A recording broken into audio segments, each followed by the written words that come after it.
This is the Seahawkers podcast, live and uncatfished. I'm Brandon Schultz of the Military Seahawkers, and the Seahawks come away with an overtime win week 2 on the road in Detroit, 37-31. Adam Emmert joining me to react to this live victory. Yeah, victory cigars, baby. It feels super good. This was a week that I know that we were all dreading a little bit after the week 1 performance against the Rams. But the team looking a little more like maybe we thought they would in this game against the Lions. It was exciting all the way around. It brought you back to the last 2 times that the Seahawks team faced the Lions, a high-scoring affair. Nobody gets in the 40s, but both teams more than 30 points. And Geno was dealing all day today. We've got our Ryan 911, our live executive producer, coming in with a $9.99 super chat. Let's go. Win number 1 in the books. Fun game and a huge win. Oh, a massive win. To go down 0-2, that's when they start talking about the playoff odds going way down and all of that stuff. We needed this victory. And again, this is going to be a big one for the psyche of the team, I think, too, just because the Lions, with all their hype and who they are and everything, they needed this one after laying an egg against a team that they should easily beat. Well, and the Lions were making a big deal about this game too, because go back to last season, it was the Seahawks who kept them out of the playoffs. Here they had an opportunity. Week 1 in their home stadium, week 2 of the season, but their first game of their home opener after having the big win against the Chiefs. I mean, this really was feeling like, just with the Lions fans, with the Lions as a team, they were buying into the hype, and they played really well today too. It was a back and forth game. Turnovers ultimately ended up costing this Lions team. Yeah, you took the words right out of my mouth. That was the first place I was going to go. It was the turnovers were the difference. Although you could almost count Jason Myers' 2 missed field goals as turnovers in there as well. But yeah, a back and forth game. The offense fought. It looked like they had it in the bag up 10 late in the 4th there. Had them in the 3rd and 13. And La Porta, if I'm going to say it like Greg Olsen does every single time, La Porta had a big conversion there against Kobe Bryant. And I thought that's where they could have salted the game away in regulation. But come back in overtime, and Geno gets his stat, which is, we talk about all the time, the game-winning or game-tying drive in the last 2 minutes or overtime. Yeah, gotta love the stat for Geno. Don't love the defense giving up the 10-point lead late in the 4th quarter, but the Geno Smith stat will take it. We'll also take a super chat from Tony Ost in at 11.99 euros. And another year older today, felt like rest time. Yeah. Fired up, go Hawks. Yeah, I was joking with the DCH over text. I'm like, yeah, this is easily, I'm going to die at 62 instead of 72. Yeah, just because of this team.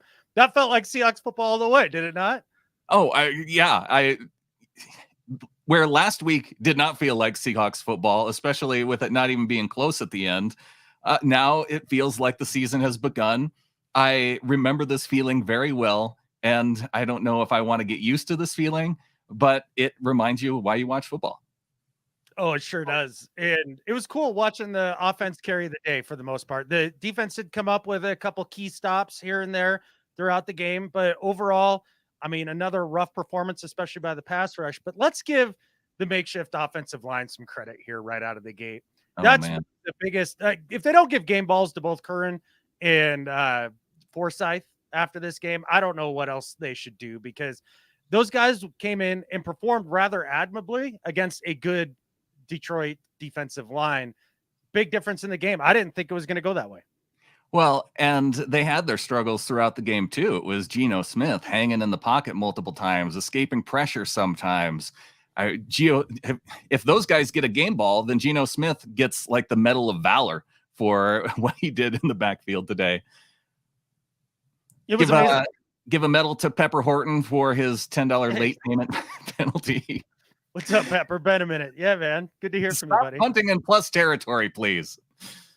Yeah, so, I mean, as much as I want to just go around and give credit everywhere, I mean, between DK's gutty performance coming back from the injury early, Tyler having a huge day, JSN converting a big 3rd down at one point, and the tight ends really coming up big today. The punting and plus territory are right about midfield. I thought that's where we were going to win or lose this game there for a half second. There was some poor coaching there at the end of the second half. Arguably it is where the game was won and lost, because there was a fourth down at least one fourth down that the Lions went for where they could have taken points and ultimately decided to go for it on fourth. And yeah, it worked out for them earlier on in the game, but I feel like you kind of have to pick and choose your times, because there are times where if you don't get it, it can flip the momentum and end up biting you. Yeah, I mean, those fourth down stops by the defense were enormous and a big difference. But go back to the end of that second half, man. Like, there they are near midfield and fourth and whatever it was. And Pete Carroll elects to put the offense out there and then do the fake hard count thing. And then instead of taking the freaking penalty, they call timeout. Delay a game. Yeah. Instead of taking the delay a game, kicking it away, they burn a timeout for no effing reason. That's the double-edged sword of Pete right there. And then they needed it going into the end of the second half there, where if they had that extra timeout, they may have gotten 10, 15 yards closer and give Myers a better chance. Because I don't really kill Myers for the 56-yarder miss. It's more that earlier one that you're earlier like, dang, man. Yeah. Jeremy Green with the $9.99 super chat. Shout out to the backup tackles for playing a good game. I think this came in actually before you recognized the tackles, so both you guys on the same wavelength. Also, how about Trey Brown? What a stud. Brown gets the pick six to put the team up by 10 late in the fourth quarter. I think probably 8 minutes left in the game. He's coming in for Tariq Woolen, who, gosh, we hope that he's going to do all right, because man, if you could get your three cornerbacks on the field, your three best corners, which I feel like are Trey Brown, Devin Witherspoon, and Tariq Woolen, then I feel a lot better about the secondary. Oh yeah, man. Let's give Trey Brown his flowers here for a second. He had another big PBU later in the game after the interception as well. He played a heck of a game coming in on the right side there for Tariq now, or Reek, I guess, just now. But right. Let's give Witherspoon some credit too for a rookie. He did get beat on the flea flicker. That was his welcome to the NFL moment. But overall, his tackling was just a godsend. Like, that was one of those revelations. His tackling, the Seahawks were 1 for 3 on the fourth down attempts by the Lions, and it was Witherspoon who was responsible for one of those fourth down stops. And we see in the chat here, RJ Taylor watched it with a Lions fan, and he was not happy about how many times they went for it on fourth. I think with Dan Campbell as your coach, though, you're going to have to accept that there's going to be times where you go for it and it works out for you. And then there's also going to be times where it bites you. And that's the thing, just as with the Chiefs in the last game, if they don't go for it early on in that game and get that fourth down conversion, they get the early touchdown, then they probably lose that game. So ultimately it balances out for the Lions, I feel like. It does, but I would rather go down aggressive than doing the turtle up thing that we do too often, in my opinion. But, thank goodness that the defense came up with those plays when it was needed the most. And then, I don't know that we've given Geno enough credit throughout the beginning of this show too. I mean, how many times was he staring down the barrel of just free rushers coming right in his face and then delivering darts? Yeah, it was incredible. And finding the open guy, whether it was a guy out in the flat or a guy over the middle, it just, for him to be able to have a guy in his grill and then make and deliver that pass in so many different occasions. I'd like to go back and count how many times that he had a pass rusher in his face and delivered a completion, because out of his 32 completions for 41 yards, 328 yards passing, I'm willing to guess it was double digits that he was able to have pressure and complete the pass. I was going to say it's got to be at least 5. Got to be at least 5 that he had between 5 and 10. Yeah, just a completely unblocked dude coming down and getting in his face, and he still managed to make the completion. And this was a great game for Geno. He needed that bounce back performance so that we have something to be able to talk about in a more positive manner when it comes to him. Otherwise, if he had come out and laid an egg, all we would have heard is just, oh, it was a one-year wonder thing, blah, blah, blah, blah, blah. This is a good first step for him in quelling that. You saw it at halftime. I felt like out on social media, there were people calling for Drew Lock saying, hey, the backup tackles are in. You're down by 7 points. why don't you just throw Drew Lock out there because he's going to be the more mobile guy, and may as well see what the Seahawks have. And it's only 6 quarters into the season. I mean, you wouldn't have seen this great second half performance by Geno. You wouldn't have seen the overtime win by Geno. Let's not overreact to things so soon. Yeah, man, just chill out a little bit. It wasn't a Geno problem all day. I never felt that. I didn't want him to come out. The only play that I really was a little bummed about with Geno was he had a chance to run it on a second down, I think. Yeah. And he threw it to Tyler, and he didn't even keep the throw in bounds. No, I mean, he just didn't have much of a chance to complete that throw, and he had a lot of green grass. That's between that and then I guess the late third down play there where he got backed up. Those were his 2 worst decisions, and that's better than Jared Goff's worst decision throughout the day. I'll definitely take that.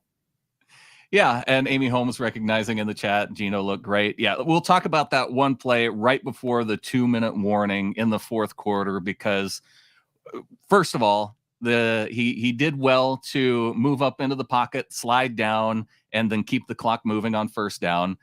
Second down, they try for a screen. I think we need to get hashtag abolish the screen trending, because that was, if you complete that pass, then at least you keep the clock moving on second down. Yeah. I mean, you should at the very least complete a screen. I cannot, for the life of me, understand how a team can be so poor at screen passes. I don't get it. I genuinely don't. I need somebody who knows a lot about football more than me to explain how you can fail so consistently in screens. But they did. I think it was baffling to Mike Holmgren too, because he was on the Seattle radio this week asking about it, and he was a guy who ran the screen pass a lot, and he was talking about all the things that have to at least go into the play to make it work. But at the same time, these guys are professional football players. They should be able to execute routinely. I just don't know if they don't practice it quite enough, or what. They need to focus on it more in practice, or not run it at all. Yeah, I mean, at this point, until you have it down better in practice, I mean, maybe it looks good in practice for all I know. Maybe. I don't know, but they can't seem to run it on game day. But yeah, so they have the failed screen pass, and then Geno drops back and does the crazy scramble, and then gets pinned back. And then I've seen a few different people here in the comments commenting about Dixon's big punt there. Yeah, let's give Big Balls Dixon some credit there. Unfortunately, there was a chance to tackle that returner early on that play, and they missed that and set him up at the 50. But even still, that was huge, just getting the ball out. Got 91 people here in chat watching. Please give us a thumbs up, a like, subscribe to the show if you want more post-game reaction as we react to this. Yeah. Well, lighter victory cigar. Yeah, just like Adam. Yeah. 37-31, the Seahawks get the win. Yeah, and I think and they did a pretty good job on the broadcast, despite anything that we might have to say about Greg Olsen in terms of the national broadcast. But I think they did a good job. like DK Lockett for one. But as Geno Smith dropped back, with it being the 2-minute warning, he had to be thinking in his mind, do not throw this away and then have it be 2 minutes and 1 second on the clock, because so ultimately he was off by 3 seconds. He ran around long enough that, yes, had he thrown it away rather than taking the tackle inside the 5, he would have been okay. But I have to imagine when you're being chased by 3 lions, that you probably lose track of that game clock in your head, whether you were at 2:11 and down to 2:01, or from 2:11 down to 1 and 58. Yeah, whatever it is, right? Like, that's impossible to keep track of when you got 300-pound dudes trying to take your head off back there. It was, I understand where his head was at. I do. A lot like the Taylor roughing call late in the game. Yeah. Where I understand where his head was at. I mean, honestly, on the TV copy right out of the gate, I thought that Goff had kept the ball. And that's exactly what he was thinking. And so did Taylor. So I didn't have a problem with the 15-yard penalty either. It was, I mean, it's a bummer. It's just, you understand though he wasn't thinking, I'm going to get a shot in at Jared Goff. And Goff was still standing there as if he had the ball. And he sold it well. And from Taylor, from his perspective, he couldn't tell. Nope, he couldn't tell. Some interesting officiating moments throughout the game as well. I mean, just early on, that first drive, I mean, it was like, oh, the refs are going to be a third of the game today. I got it. Like they had a lot of big calls, including probably the worst grounding call I have seen in maybe my entire life of watching football. Yeah, Geno Smith throwing to the end zone, miscommunication with Tyler Lockett, and I was half expecting the flag to come out in that moment just because he threw it to a place where nobody was. But I think in the rule book it is if the quarterback is facing an impending loss of yardage and is inside the tackle box. I think that piece of language is in there. I don't have the rule book in front of me, but I've seen enough people reacting saying, hey, this is part of the rule and it totally makes sense. Like, if you're throwing it away and there's not a receiver in the area and you don't have any pressure on you, it shouldn't be intentional grounding. No, he wasn't trying to just dirt the ball. Like that wasn't what he was trying to do to avoid a sack. He just thought that Tyler was going to take it upfield and then he didn't. So I don't know. That was a very frustrating play for sure. We've got producer Amy Holmes in the chat with the Woolen update, listening in to Pete Carroll in his press conference as well. Woolen hurt his shoulder a bit. Pete says he'll be okay. We'll figure it out. That sounds like, well, at least it wasn't legit. Yeah, at least it wasn't a legit shoulder. Yeah, for sure. It was frustrating watching the injuries today, considering all the injuries the team had coming into the game. When DK goes off, you're like, well, hopefully, he just has a number 2 coming on here and like he'll be back. And fortunately, he did come back, even though he was hurting. I guess it was maybe a rib from that wicked shot in the back there. It looked like he was wearing a flak jacket to me too. Once he came back in, he looked bigger around the middle, but 6 catches on 6 targets on the day. So caught everything going his way, 75 yards and nearly a touchdown as he was called just short of the goal line on that near touchdown catch. Yeah, he got it right there. And then the Seahawks did a good job with Ken Walker in the red zone when they got down towards the goal line there. Short of shooting themselves in the foot with penalties there on a couple of those appearances. But that was cool to see Ken Walker. Now, again, Ken Walker with his running had a couple nice plays and then a bunch where, I mean, he must have ran 35 yards and picked up 2. It's like, just get vertical, bud. Please, come on. Yeah, 17 attempts, 43 yards. But he does get the 2 touchdowns near the goal line. And he had Charbonnet look good. He had a 9-yard run where he got a nice push from somebody, and he ran hard all day. I think he also had 2 catches, 14 yards, so a total of 30 yards from Charbs. Nice compliment, I think, to Walker in this game. Yeah, he looked the best that he has so far throughout the preseason and the first 2 regular season games. So that was encouraging. Like to see that.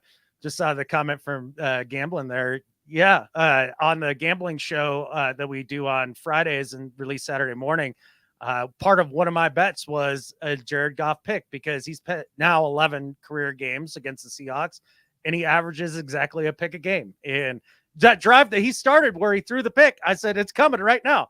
Yeah, Jared under pressure, here it comes, and it did. Hawk 808, Witherspoon had his welcome to the NFL moment, getting beat on that flea flicker, but he did great. I had my eye on him, and he seems hungry. Thanks, Hawk. He does seem hungry. I like his fire. His tackling was great, and I was really pleased when the officials didn't throw the flag on the play that he had, the crosser going all the way across the field to the left-hand side of the field, and he just got his feet tangled up. A lot of times you will see a flag on that, but the referee made the correct non-call there. Brian Shaw, check it in. Our executive producer, executive producing in the background. Thanks, Brian.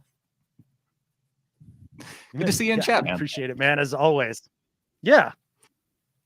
We did have somebody ask any word on Reek. Yes, we heard from Amy Holmes listening in to Pete Carroll saying that he's going to be fine or they're going to work it out. It didn't sound negative, so we're going to assume that it's okay.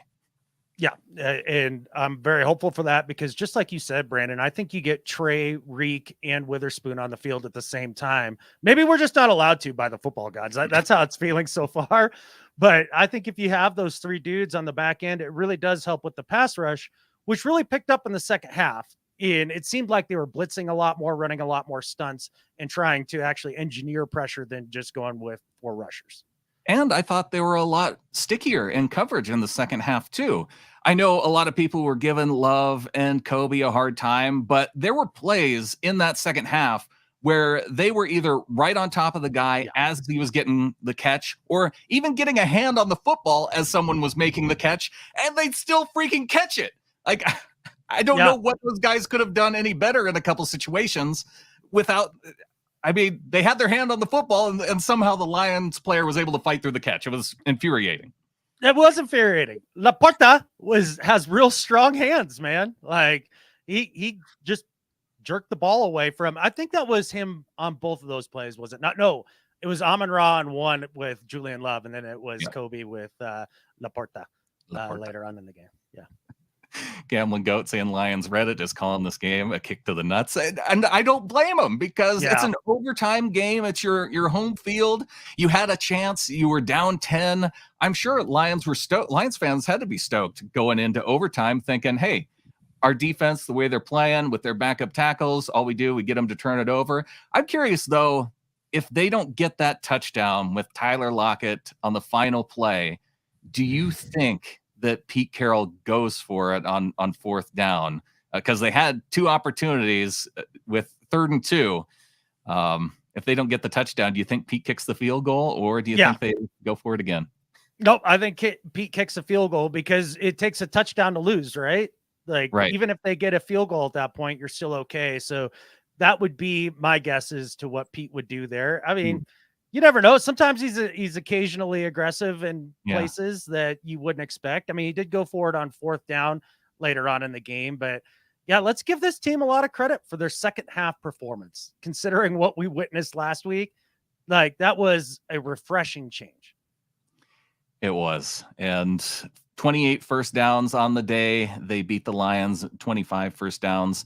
They won time of possession, 33 minutes, 31 seconds, 30 minutes for the Lions. Obviously, that's the difference probably made there just with the overtime, because the Lions didn't have an opportunity to possess the game on offense in the overtime period. 3rd down conversions for the Seahawks, 5 of 11, 6 of 11 for Detroit. So they did all right handling the Lions on 3rd down, at least better than last week. Yeah, they did okay. But you almost have to make that, 6 for 13 instead, because on a couple of those, or 7 for 14, because they did convert 1 4th down. Right. So, give the defense a bit of credit there. I think they really showed up. It was cool too watching Draymond get a couple pressures and a sack. That's your big offseason acquisition, and paying a few dividends here in this game. Yes, we finally got a stat from Draymond Jones in this game.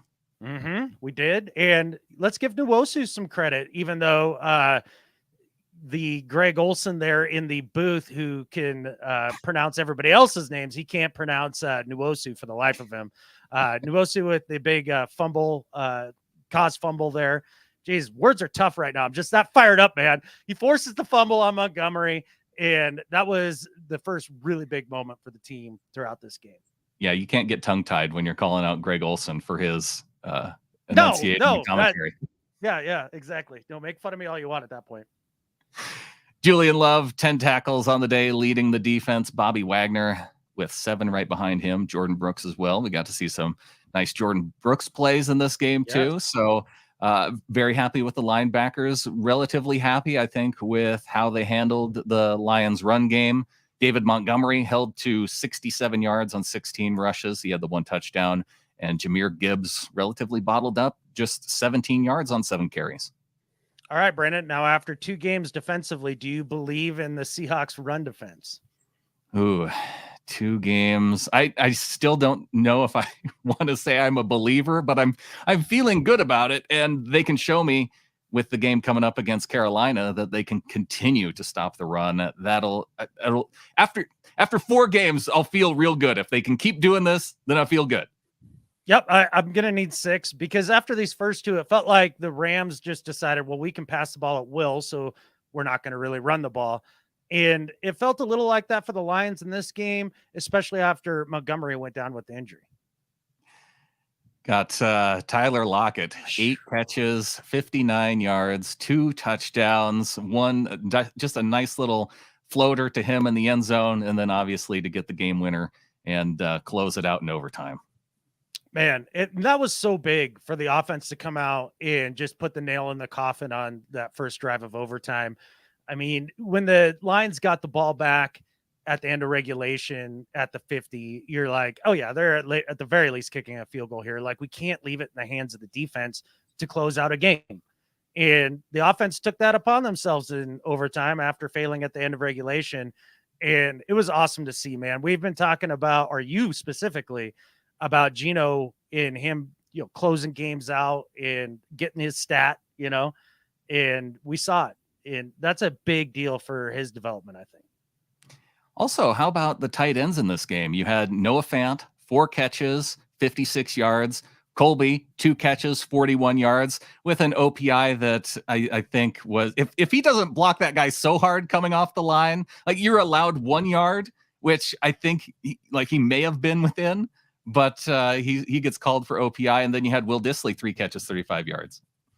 Yeah, I was really thrilled with Uncle Will throughout this game. Some really timely catches on some of those plays there where Geno had pressure immediately in his face. Then Noah Fant, those were a couple of big plays there that we really needed at certain times. And with the Parkinson OPI, man, like, the guy was just standing dead in front of him right where he's running his route. What do you want him to do? Like, run around him and let the defender just occupy the space? I didn't agree with that call either. And that was huge because then that led to being backed up right on the goal line. So then the Lions were able to kick field goal, go to overtime. Yeah. Well, no, was that on the drive where they ultimately scored the touchdown with Lockett then? Because there were a couple drives in this game where penalties put them back and they were able to overcome. The Lions there was one drive for them where penalties pushed them back to, what was it, first and because they had an offensive pass interference call as well that I think was kind of questionable when you saw the replay on the broadcast. So maybe balancing out the bad OPI calls. It didn't matter for the Lions, though. They still scored on that drive. We had them first forever, and then end up giving up a touchdown still, which was frustrating. This team is going to need more offensive performances like this all the way around for them to win multiple games here. But this is... we had everything that we feared happen in week 1, right? Every little thing throughout the offseason, they're like, yeah, I want to believe, but, and then this week we have everything that you thought this team could be: a defense that could come up with some turnovers, be timely, and the offense go out and perform and be pretty consistent all the way around. Nate Schutz coming in with the YouTube chat saying Walker looks so elusive, man. One of these games, he is going to explode. And you see in times too where there's traffic, and there were a couple runs in this game where he was very patient and was able to pick up 5, 6, 7 yards, where instead, if he's just going full force and running into the back of a lineman, he's barely getting any yards, but able to kind of dance around a little bit, swat some hands away, and still get more positive yardage that way. I'm totally fine with the patient running, as long as when he does decide to go, that he starts kicking it upfield just a little bit more. Right. There's a balance there. He is able to create more than I think anybody. He's a more dynamic back, but there are places where you could see some improvement. We called out some of the rookies with Zach Charbonnet. We talked about Witherspoon already. How about Jackson Smith and Jigba? He was targeted 6 times on the day, 5 catches, 34 yards. You'd like to maybe see him get involved a little bit more, but there were a couple times in key moments where it was 3rd down and they were going to more of the tight end heavy package rather than having JSN on the field, which kind of makes sense considering where they're at in terms of their offensive line. Yeah, no, it definitely made sense for this game. In as much as I bang on Pete's coaching there at the end of the second half, like, let's give him and the coaching staff a lot of credit for their game plan today, with the idea of having the 2 backup tackles in there. And at one point having Evan Brown go down and having Olu in there as well. Right. They really did have a nice game plan to get the ball out of Geno's hands quickly, to run the ball enough to keep the defense honest. And it made a big difference. And then for Geno to go out there and execute it in the face of adversity, just hats off to all those guys all the way around. Shane Waldron had a great day. I know a couple people in the comments saying that, on that last drive, he was basically a wizard. I agree. That was maybe one of his best sequences of play calling I've seen in a minute. Good sequence. And if you would have told me going into this game against the Lions that there would be 1 sack of Geno Smith the entire game, I don't think I would have bought it. I wouldn't have. There's no way. I would have guessed that Curran was going to give up at least 3 with the way that he looked against the Rams, with the talent that the Lions have on their defensive line. It was refreshing. Another refreshing thing out of the defense was, for the most part, they didn't get carved up over the middle the same way that they did last week. Yeah. And part of that too, I think, was just being a little bit tighter in coverage. And you did see times too where the defense, they would load up the middle of the field a little bit more. There were times though where they gave up that leverage to allow the guys to cut inside. Amon-Ra St. Brown still with 102 yards receiving. Yep. You had Reynolds with one of his touchdowns, which came on the inside as someone was cutting toward the interior of the defense. I think, who was it was it Brooks or Love that? No, I think it was Love that got beat on that first Reynolds touchdown. Yeah, that feels right. Yeah. But look, what you saw when it's Reek and Spoon out there on the edges, they're able to commit more resources to the middle of the field. And you're going to give up a few slants here and there. And they did give up the touchdown, like you said. So overall, I call that a big success for this defense. Clinton in the chat, Lions fans were like Seahawks fans, but last week assumed the W and found out. It's real weird. I don't think I've seen any Lions fans in the chat like I saw in the comments section in the What If preview show, Adam. Yeah, they were boisterous in the comments there on the What If preview show that we put out on Fridays. If you guys aren't catching that, you definitely should. It's great fun. And yeah, we get to rub that in a little bit. I even had somebody on our gambling show on the PNW Prop Stars make fun of me for having the Goff pick in there in my bets. And I just made sure to let them know that history repeated itself. So Jay Smith coming in via getintheflock.com saying, hey guys, I watched some of the YouTube instant reaction today. I subscribed and liked. I don't know if it matters, but is there a way you can make me a member of the channel? I joined as the Flock through getintheflock.com. There are probably some people who have that question. I know Amy Holmes has joined in both places, so thank you to Amy. Unfortunately, they're 2 separate platforms, and I can't really connect them that way. But if you do join on YouTube, you do get the added benefits of having some different emotes in the chat. But however you want to support the show, you can, whether it's getintheflock.com, whether it's through YouTube. We've had people that send in donations via Venmo and Cash App at Hawkra, and even via Zelle. So there's lots of ways to support the show. So if you find yourself one way, I am able to hook it up another way. Like if you donate through here and you want to make sure and get in our Discord, shoot us an email at gohawks@seahawkerspodcast.com. The Discord is a place where I can add anybody, no matter how you support the show. Oh yeah, and the Discord chat was fire, man. Appreciate all you guys in there. We had a lot of fun with that on game day. You guys definitely want to get involved with that. And your guys' support is exciting, but what else is exciting is this fucking win, man. We got the dub. We needed it bad. I'm so fired up to be 1-1 rather than 0-2. I think that's a huge difference for this team moving forward. It feels so much better. And to see Geno Smith do it in overtime, drive the team down the field, get the win in overtime, 37-31. Oh, this team has to be riding high for the plane ride back, destroying the Lions and their fans' hopes on their opening home game. I love it. I love it. With that, then there's only one thing left to say now, Brandon. Go Hawks. Go Hawks.